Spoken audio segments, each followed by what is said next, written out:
Hi everyone, welcome back to our YouTube channel. आज हम लोग एक नए चैप्टर के साथ शुरुआत करेंगे। वो चैप्टर का नाम क्या है? रोशनी, लाइट। बहुत ही इंपॉर्टेंट चैप्टर है माध्यमिक एग्ज़ाम के लिए। इससे बहुत सारे क्वेश्चंस आते हैं। ठीक है, चलिए इसको हम लोग देखते हैं। रोशनी पढ़ने से पहले रोशनी होती क्या है, लाइट क्या होती है, ये जानना बहुत ज़रूरी है। तो आप देख ही रहे हैं, जैसा कि बोर्ड पर लिखा हुआ है, रोशनी जो है एक किस्म की क्या है, तवानाई है जो हमें देखने में मदद करती है। रोशनी क्या है? एक किस्म की तवानाई है जो हमें देखने में मदद करती है। अब आप देखिए, अगर कोई रूम, बंद रूम है जिसमें लाइट नहीं जला हो, उसके अंदर की तमाम चीज़ें दिखाई नहीं पड़ेंगी। अंधेरा अगर रहे कहीं पर तो कोई भी चीज़ क्या होगा, दिखाई नहीं देगा। देखने के लिए क्या जरूरी है? रोशनी जरूरी है।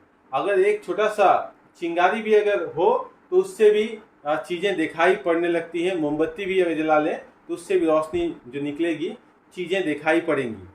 ठीक है, तो रोशनी जरूरी है हमें देखने के लिए। ठीक है, क्या करती है? रोशनी जो है एक किस्म की तवानाई है जो हमें देखने में मदद करती है। ठीक है, आगे बढ़ते हैं हम लोग। रोशनी का जो मेन चीज़ें हैं उन पर हम लोग फोकस करेंगे। इसमें जो मेन चीज़ें हैं क्या है? रोशनी का इनकास। सबसे पहले आता है क्या? रोशनी का इनकास। रोशनी का इनकास है क्या? रिफ्लेक्शन ऑफ लाइट है क्या? आप देखिए, बचपन में हम लोग बहुत ही ये सब चीज़ें करते भी हैं। वो है क्या कि अगर आप एक टॉर्च लाइट ले लें और एक शीशा ले लें, या वो भी टॉर्च लाइट अगर ना हो, अगर दिन का वक्त हो, तो सूरज की रोशनी अगर शीशा में अगर हम देखना चाहें तो देखेंगे कि सूरज की रोशनी जो शीशे से टकरा रही है, कहीं दूसरे तरफ उसका सूरज का वो लाइट वहां पर दिखाई पड़ेगा, रिफ्लेक्ट होकर के, इनकास होकर के। घड़ी, अगर हाथ में घड़ी है तो हम लोग देखते हैं, बहुत बदमाशियां भी करते हैं हम लोग। वो क्या होता है कि सूरज की रोशनी जो आ रही है उस लाइट को चमकाया जाता है रूम में। जहाँ जहाँ घुमाते हैं उधर उधर वो रोशनी की जो रिफ्लेक्टेड लाइट है, यानी इनकासी शुआ जो है, वो उस तरफ मुड़ती चली जाती है। अपने हाथ को जैसे ही कलाई को अगर हम लाइट उस पर पड़ रही है, उस कलाई पर जिसमें घड़ी हम पहने, उसके शीशे पर जो लाइट पड़ रही है, उसका अक्स देखें, उसका जो रोशनी है टकरा करके उससे दूसरे तरफ दिखाई पड़ती है। आप लोग सभी जानते हैं इसे। तो आइए, रोशनी का इनकास क्या है उसे हम लोग देखते हैं। सबसे पहले देखिए, यहाँ पे लिखा हुआ है, जब रोशनी की कोई शुआ किसी हमजिन्स वास्ता से चलती हुई किसी सतह से टकराती है तो टकराकर पहले वाले वास्ता में वापस लौट आती है। रोशनी के इस वापसी को क्या कहते हैं? रोशनी का इनकास कहते हैं। ओके, आप देख रहे होंगे। तो यहाँ पर देखिए, अगर आप टॉर्च मारे, अगर ये आईना है, मान लीजिए ये प्लेन सतह है, यहाँ पे टॉर्च मारते हैं, टॉर्च मारने पर क्या होगा? टकराएगा, टकरा के वापस आएगा। रोशनी के इस वापसी को ही क्या कहते हैं? रोशनी का इनकास कहते हैं। तो ये देखिए, यहाँ पर एक चीज यूज हुआ है, हमजिन्स वास्ता। हमजिन्स वास्ता कहने का मतलब क्या होता है? होमोजीनियस मीडियम इंग्लिश में बोलते हैं इसे। हमजिन्स वास्ता कहने का मतलब होता है कि जिस वास्ता का हर कोना कोना, हर एक हिस्सा में खसूसियत उसका सेम हो, यकसा हो, ऐसे वास्ता को हम लोग बोलते हैं हमजिन्स वास्ता। ठीक है, तो जब रोशनी की कोई शुआ किसी हमजिन्स वास्ता से चलती हुई किसी सतह से टकराती है, सतह खुरदरी हो या चिकनी हो, दोनों हालतों में इनकास वाक़ा होगा। ठीक है, तो रोशनी जो है अगर किसी सतह से टकराती, खुरदरी या चिकनी, तो रोशनी उस सतह से टकराकर वापस लौट आती है। किसमें? हम जिस वास्ता से चली थी उसी वास्ता में वापस लौट आती है, एक खास सिमत में। ठीक है, रोशनी की इस तरह से वापसी को हम लोग क्या कहते हैं? रोशनी का इनकास कहते हैं। तो देखिए, रोशनी का इनकास जो है दो कुलिया को फॉलो करता है। रोशनी का इनकास का कुलिया भी है, ये दो लॉज को ये मानता है। वो लॉज क्या है? वो है, एक नंबर में आप देख रहे होंगे, स्वावकु, स्वा इनकास और अमूद, तीनों एक ही सतह के एक ही जानी वाक़ा होते हैं। और जाविया वकु हमेशा जाविया इनकास के बराबर होता है। ये दो लॉज हैं, इसे आप याद कर लीजिएगा। जैसा कि नक्शा में आपको दिखाया जा रहा है, यहाँ देखिए, ये एक मान लीजिए आईना है आपके पास। ये जो लाइट आ रही है इसको हम लोग क्या बोलते हैं? इसको बोलेंगे स्वा वकू। इंग्लिश में बोलते हैं इंसिडेंट रे। Incident ray. ये रोशनी की स्वा आई, आईना के सतह से टकराई है, टकराने के बाद इसका इनकास हुआ है जो इस सिमत में मुड़ गई है। ठीक है, मान लीजिए ए बी स्वा है, आईना के नुक्ता बी से टकरा करके बीसी के सिमत में वो मुड़ गई है, वापस लौट आई है। देखिए इधर ही से आई थी, उधर ही चल गई, मतलब जिस वास्तव से आई थी उसी वास्तव में वापस लौट गई है। तो इसको बोलेंगे हम लोग, इस स्वा को क्या बोलेंगे? स्वा इनकास बोलिए या स्वा मुनक्कस बोलिए, एक ही बात है, स्वा इनकास। ठीक है। अच्छा, ये वाला एक अमूद खींचा गया यहाँ पर, ये क्या है? अमूद है, परपेंडिकुलर है इस सतह पर, नुक्ता बी पर। ओके, यानी नुक्ता वकू पर एक परपेंडिकुलर है अमूद। अच्छा, ये अमूद के साथ जो स्ववकु जाविया बना रहा है, यानी आई जो जाविया है, इसको बोलेंगे हम लोग, क्या बोलेंगे? बोलिए। इस जाविया को हम लोग बोलेंगे जाविया वकू। ठीक है। और स्वामुनक्कस जो है, अमूद के साथ जो जाविया बना रहा है, इसे हम क्या बोलेंगे? जाविया इनकास। जाविया इनकास। ओके, तो देखिए जाविया वकू हमेशा जाविया इनकास के बराबर होता है। अगर कोई रोशनी जो है, हम अगर 30 डिग्री के एंगल पर रोशनी की स्वा को गिराते हैं तो जाविया इनकास कितना का बनेगा? 30 डिग्री का ही बनेगा। ठीक है। जाविया वकू अगर 45 डिग्री का हो, जाविया वकू अगर 45 डिग्री का हो तो जाविया इनकास भी क्या होगा? 45 डिग्री का होगा। जाविया वकू अगर आपका 60 डिग्री का हो तो जाविया इनकास भी क्या होगा? 60 डिग्री का होगा। जाविया वकू अगर 90 डिग्री का हो तो जाविया इनकास भी क्या होगा? 90 डिग्री का होगा। ठीक है, ये आप याद रखिएगा, बहुत काम आने वाला है ये। ठीक है, तो देखिए हमारे पास अभी हम लोगों ने सीखा क्या? रोशनी का इनकास। रोशनी किसे कहते हैं? रोशनी का इनकास का कुलिया। अब हम लोग और भी टॉपिक्स पर देखने जा रहे हैं। चलिए, नेक्स्ट जो टॉपिक है वो हम लोग देखने वाले हैं, वो टॉपिक है कर्वी आईना, स्फेरिकल, इसको इंग्लिश में बोलते हैं स्फेरिकल मिरर। कर्वी आईना, स्फेरिकल मिरर, ये होता क्या है? देखिए सिलेबस के हिसाब से हम लोगों को दो तरह कर्वी मिरर के बारे में पढ़ना है, कर्वी आईना के बारे में पढ़ना है, स्फेरिकल मिरर के बारे में। वो दो आईना क्या है? एक है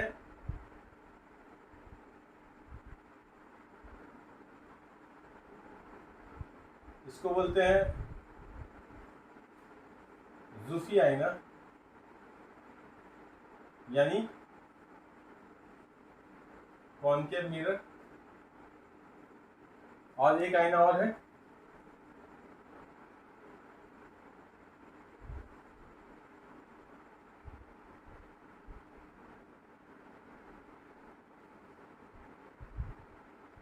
इसको बोलते हैं अरबी आईना, यानी कॉन्वेक्स मिरर। ठीक है, अरबी आईना यानी कॉन्वेक्स मिरर। ये दो तरह का मिरर है हमारे पास। ये स्फेरिकल मिरर है, थोड़ा सा कर्व शेप में है, इसलिए इसका नाम क्या पड़ा है? कर्वी आईना। ये प्लेन नहीं है, प्लेन मिरर नहीं है। प्लेन मिरर कुछ इस तरह का होता है।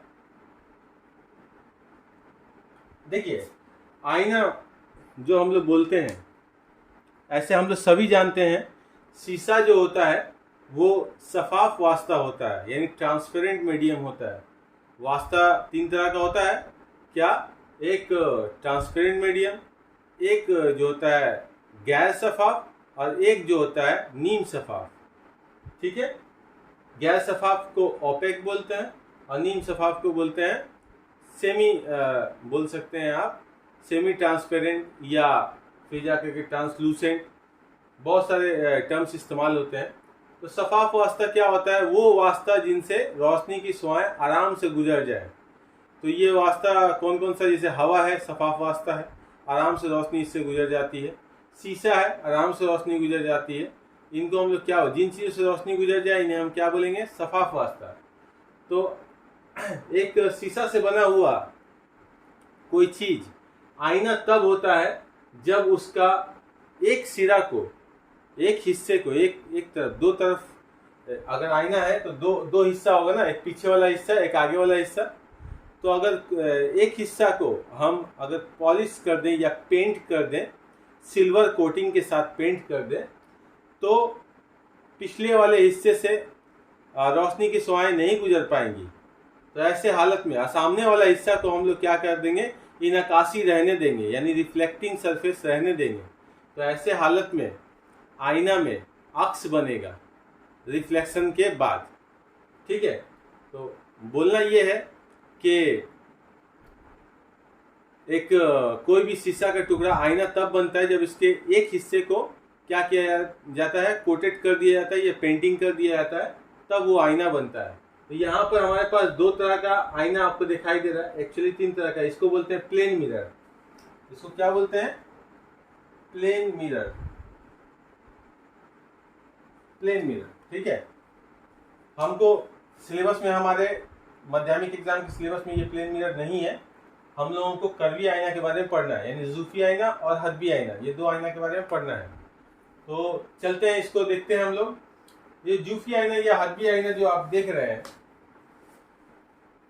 अगर बोल दे जूफी आईना से क्या समझते हैं या हदबी आईना से आप क्या समझते हैं, तो आप क्या बोलिएगा इसके जवाब में? बोलिएगा इसके जवाब में कि वो कर्वी आईना, वो कर्वी आईना जिसका बाहरी हिस्सा पेंट किया हुआ हो या पॉलिश किया हुआ हो, पेंट कर दिया गया हो, और जिसका अंदरूनी हिस्सा, ये कुछ इस तरह का है ना, इस तरह का है, इस शेप में चम्मच की तरह आप देख लीजिए। चम्मच का बाहरी हिस्सा ये वाला हो गया और चम्मच का अंदरूनी हिस्सा ये वाला हो गया, जो हम लोग चम्मच इस्तेमाल करते हैं खाने में। ठीक है, तो कुछ इसी तरह का ये शेप में है। तो बाहरी हिस्सा को अगर हम लोग पेंट कर दें और अंदरूनी हिस्सा को इनकासी रहने दें, तो ऐसे हालत में जो आईना दस्तयाब होगा, जो कर्वी आईना दस्तयाब होगा, उसको क्या बोलेंगे? जूफी आईना बोलेंगे या कॉनकेव मिरर बोलेंगे। ठीक इसका उल्टा, ठीक इसका बरक्स क्या होगा? हदबी आईना, यानी वो कर्वी आईना जिसका अंदरूनी हिस्सा को क्या किया गया है? पेंट कर दिया गया है, और बाहरी हिस्सा जो है रिफ्लेक्टिंग है, इनकासी है। इसे हम लोग क्या कहेंगे? हदबी आईना कहेंगे। ठीक है, ये सब हम लोग देख लिया। अब हम लोग आते हैं, कुछ टर्म्स हैं जिनको याद करना है। ओके, यानी एक कर्वी आईना का कुछ पार्ट्स होता है, उन पार्ट्स का नाम क्या है? हम ये दोनों में ही वही डेफिनेशन होगा, थोड़ा सा डिफरेंट, हल्का सा डिफरेंट होगा। तो देखिए, एक आईना हम बनाते हैं यहाँ पर, इसका बाहरी हिस्सा को क्या किया गया? पेंट कर दिया गया है, कोटेड कर दिया गया है, ताकि इससे इस साइड से करंट, इस साइड से लाइट जो है दाखिल ना हो पाए। ठीक है, और ये हिस्सा को क्या किया गया है? इनकासी छोड़ दिया गया है, ताकि रोशनी इससे टकरा के वापस हो, इनकास वाका हो। ठीक है, एक कर्वी आईना का जो सबसे वस्ती हिस्सा, दरमियानी हिस्सा होता है, जिसको हम लोग क्या कहते हैं? पी से डिनोट करते हैं, इसको बोलते हैं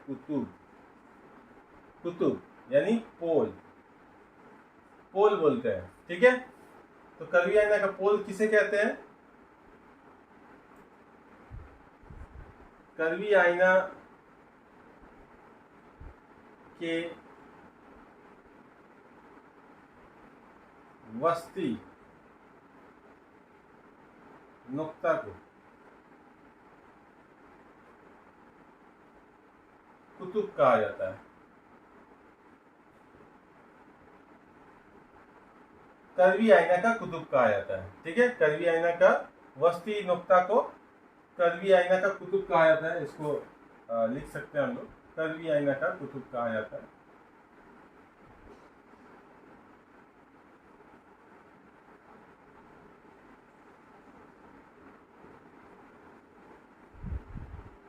यानी पोल कहा जाता है। कर्वी आईना के वस्ती नुक्ता को कर्वी आईना का कुतुब कहा जाता है या पोल कहा जाता है। ठीक है।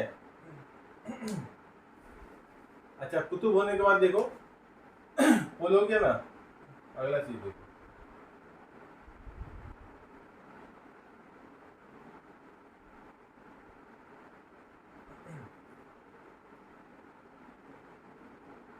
देखो पोल के बाद देखिए आप सब, कुतुब हो गया।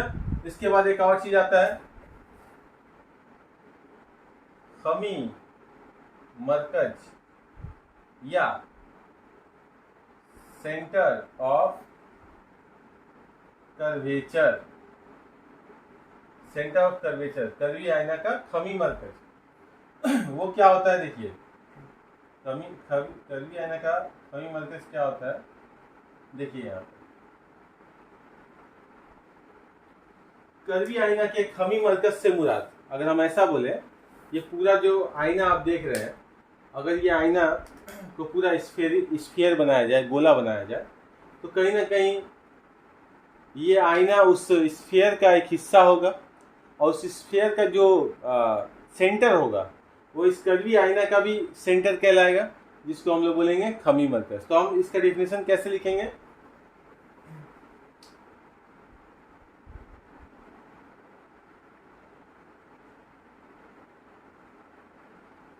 कर्वी आईना के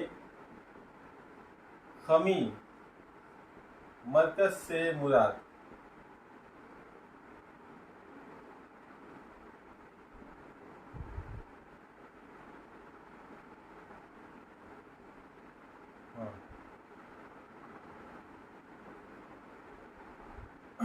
मुराद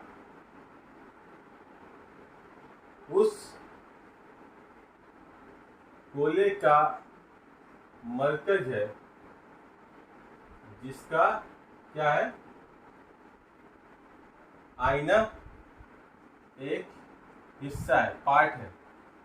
ठीक है। कर्वी आईना के मरकज से मुराद, खमी मरकज से मुराद उस गोले का मरकज है जिसका आईना एक क्या है, हिस्सा है। ओके। कर्वी आईना के खमी मरकज से मुराद उस गोले का मरकज है जिसका आईना एक हिस्सा है। तो आप देखिए यहाँ पर आईना का ये हिस्सा है ना, ये गोला का सेंटर है सी, तो सेंटर ऑफ कर्वेचर इस आईना का भी क्या होगा, सी होगा। ओके। अच्छा, जब खमी मरकज आ गया, एक और टर्म आ जाता है खमी निस्फ कुत्र। खमी निस्फ कुत्र यानी रेडियस ऑफ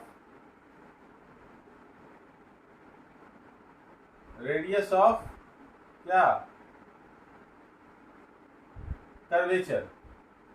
खमी निस्फ कुत्र, रेडियस ऑफ कर्वेचर क्या होता है बताइए?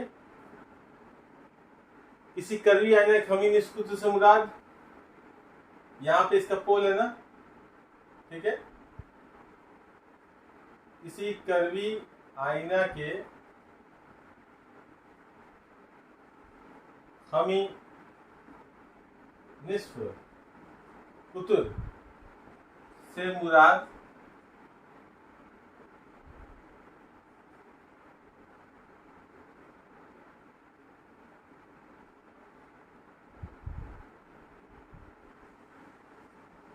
इस आईना के कुतुब और खमी मरकज के दरमियान जो दूरी है,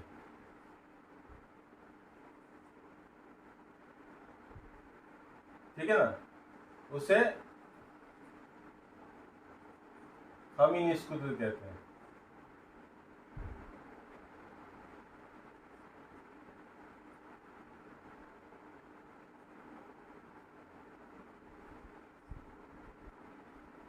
हो जाएगा। खमी निस्फ कुत्र किसे कहते हैं? किसी कर्वी आईना के खमी निस्फ कुत्र से मुराद इस आईना के कुतुब और खमी मरकज के दरमियान जो दूरी है उसे आईना का क्या कहते हैं? कर्वी आईना का खमी निस्फ कुत्र कहते हैं। ठीक है, याद आएगा। देखिए अगला जो टॉपिक है वो क्या है? Principal axis. प्रिंसिपल एक्सिस क्या होता है?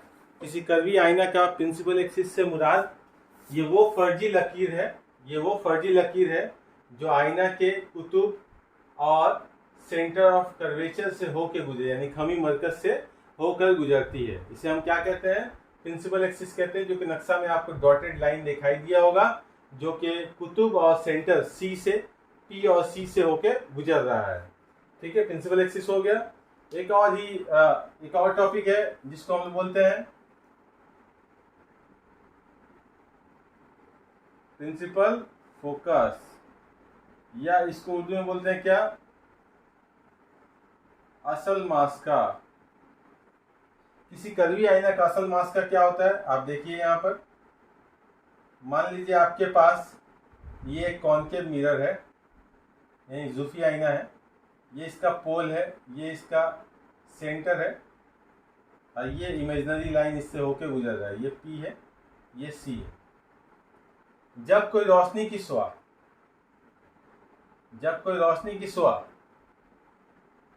किसी कर्वी आईना के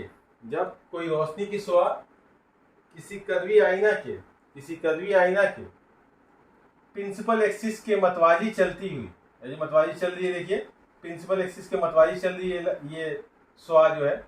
जब रोशनी की कोई शुआ प्रिंसिपल एक्सिस के मतवाजी चलती हुई आईना की सतह से टकराती है, कर्वी आईना की सतह से टकराती है, तो इनकास के बाद प्रिंसिपल एक्सिस को एक खास नुक्ता पर किता करते हुए, यानी काटते हुए आगे बढ़ जाती है। इस खास नुक्ता को क्या कहते हैं? असल मास्का कहते हैं। ये ज़ूफी आईना के केस में हुआ है।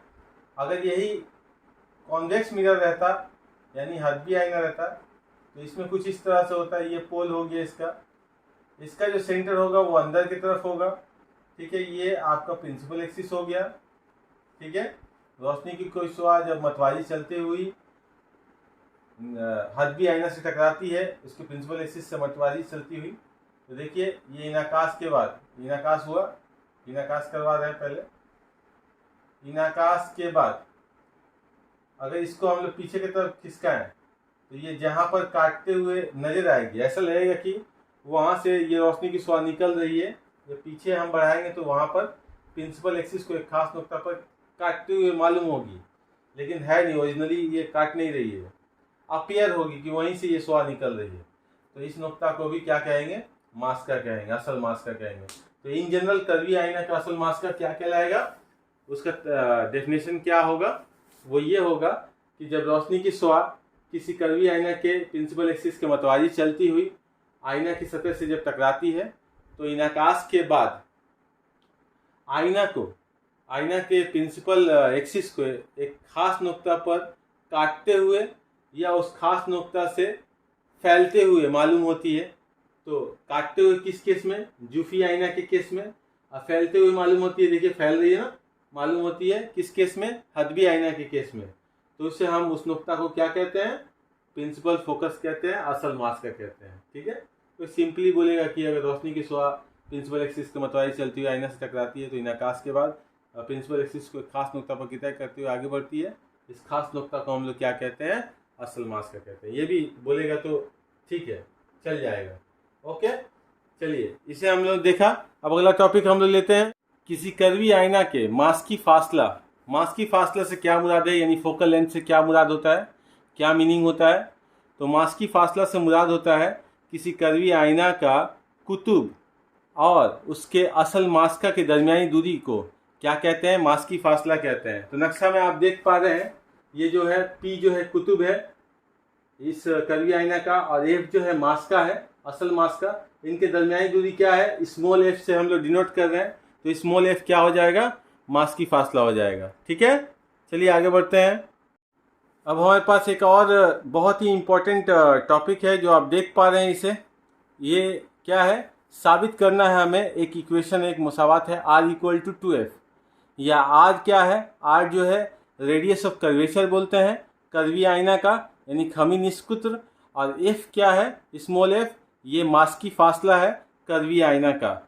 इन दोनों के दरमियान जो रिलेशन है वो क्या है? R = 2F। कैसे आएगा उससे देखते हैं हम लोग। चलिए, जैसा कि आप लोग देख रहे हैं यहाँ पर AB एक शुआ है, रोशनी की एक शुआ है जो कर्वी आईना यानी कॉनकेव मिरर यहाँ पे हम लोग लिए हुए ज़ूफी आईना लिए हैं, जूफी आईना के जूफी आईना के जो प्रिंसिपल एक्सिस है उसके मतवारी चल रही है।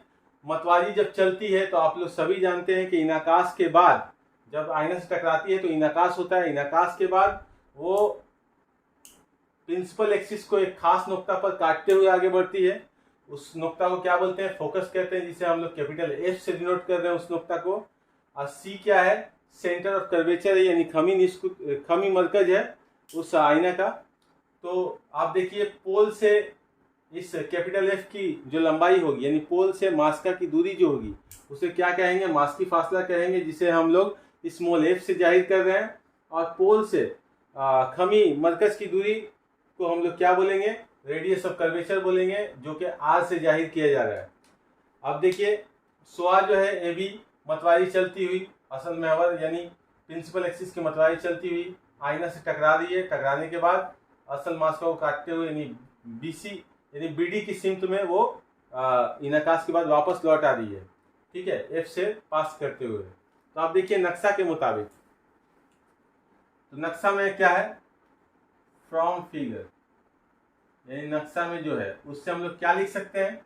देखिए सी से बी को मिला दिया गया है, तो सी बी यहाँ पर क्या काम करेगा? सी बी यहाँ पर अमूद का काम करेगा। तो देखिए नक्शा के हिसाब से angle A B C is equal to क्या हो जाएगा?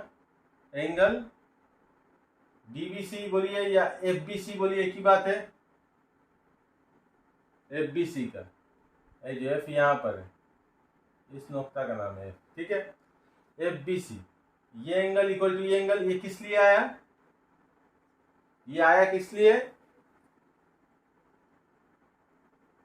इनाकास का कुलिया बोलता है कि जाविया वकू, ये टकरा रहा ना, ये जाविया और जाविया इनाकास ये वाला दोनों आपस में क्या होते हैं? बराबर होते हैं।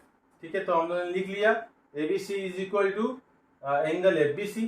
ठीक है, और एक चीज देखिए, ए बी मतवाजी है पीसी का, पीसी ए बी मतवाजी है पीसी का और बीसी उसको मिला रहा है, तो क्या होगा? देखिए, और देखिए angle A B C is equal to, इसका नाम देते हैं 1 number equation, equal to angle F C B. देखिए angle A B C is equal to angle जो ये एंगल बराबर ये angle F C B. F C B ये कौन सा कुलिया से आया? ये क्या है? जाविया मुतबादला यानी alternate angles,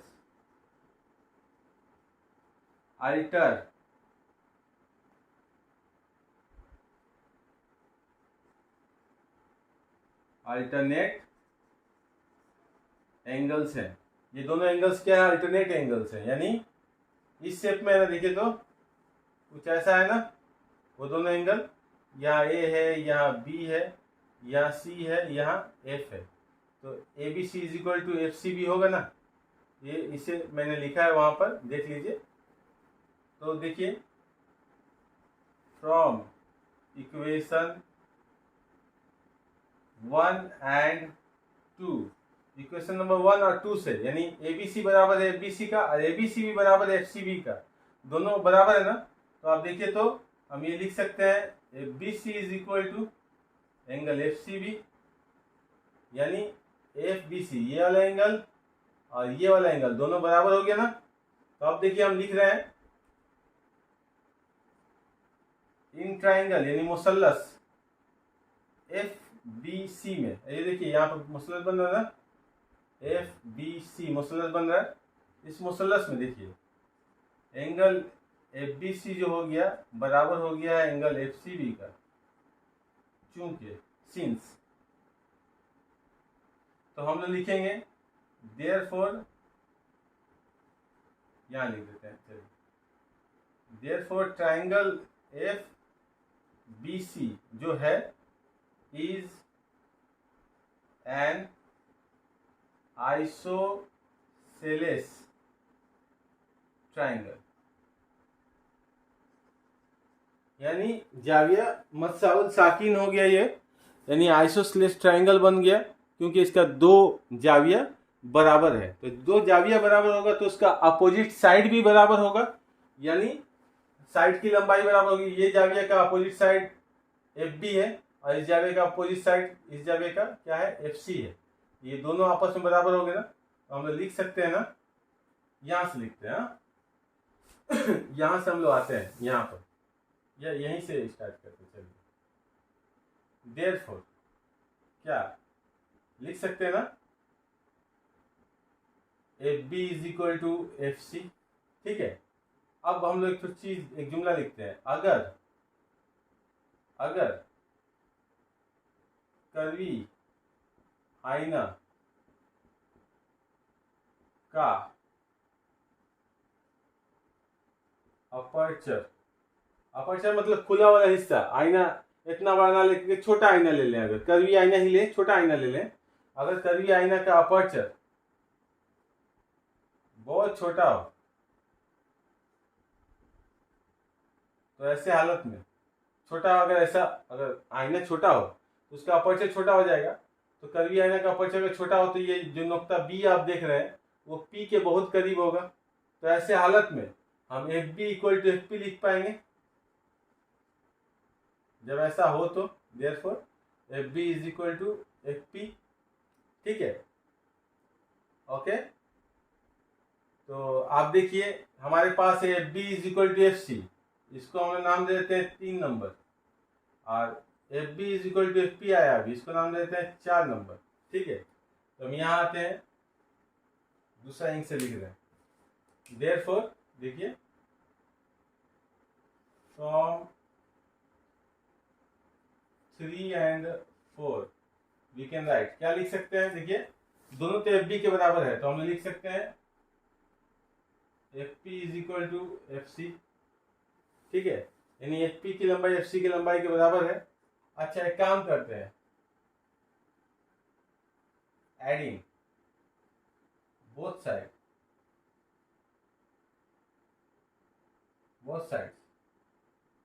by adding both sides by F P. F P हम लोग दोनों तरफ ऐड कर दे, अगर F P plus F P, यहां पर भी हम लोग एफ पी ऐड कर दे रहे, F P plus F C, तो देखिए क्या मिलेगा, ये हो जाएगा 2FP और ये हो जाएगा देखिए FP। यहाँ देखिए FP प्लस FC क्या होगा, PC होगा ना। ओके, PC क्या है, R है, और FP क्या है, मास की फासला है। 2F is equal to R, इसको सजा के लिखते हैं हम लोग, R is equal to 2F। Proof साबित हो गया ये वाला चीज, देख लीजिएगा, ये एग्जाम के लिए बहुत इंपॉर्टेंट है। ठीक है, ट्राई कीजिएगा खुद से लिखने का। ओके, चलिए नेक्स्ट वीडियो में हम लोग फिर मिलेंगे, तब तक के लिए गुड नाइट एवरीवन। लेकिन मैं बोलूँगा आपसे कि अगर आप मेरे चैनल पर नए हैं तो मेरे चैनल को जरूर सब्सक्राइब कर दें, मेरे वीडियो को जरूर एंड तक देखें और इसे शेयर भी करें अदर स्टूडेंट्स के साथ, ताकि उन्हें फ़ायदा हो और आप मेहनत करें। और मेहनत क्योंकि एग्ज़ाम बहुत करीब आ गया है, खूब मेहनत करें। चलिए ठीक है, नेक्स्ट वीडियो में हम लोग फिर मिलते हैं, तब तक के लिए thank you everyone, thanks for watching, thank you.